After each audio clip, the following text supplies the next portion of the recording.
हुकूमत ने social media पर झूठी और मन घड़त खबरों की रोकथाम के लिए पीका कानून में मजीद तरमीम का फैसला कर लिया। इस हवाले से इब्तदाई ड्राफ्ट भी तैयार कर लिया गया। ज़राए के मुताबिक मुल्की इदारों और किसी भी फर्द के खिलाफ गलत खबर फैलाने वालों को 3 साल कैद और 10 लाख रुपए जुर्माना होगा।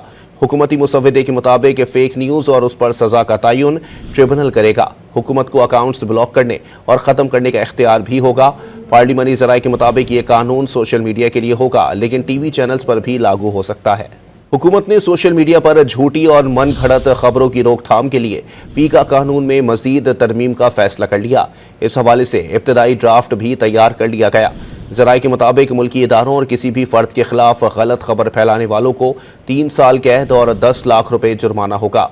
हुकूमती मुसव्विदे के मुताबिक फेक न्यूज़ और उस पर सज़ा का तयन ट्रिब्यूनल करेगा। हुकूमत को अकाउंट्स ब्लॉक करने और ख़त्म करने का इख्तियार भी होगा। पार्लिमानी ज़राए के मुताबिक ये कानून सोशल मीडिया के लिए होगा, लेकिन टीवी चैनल्स पर भी लागू हो सकता है।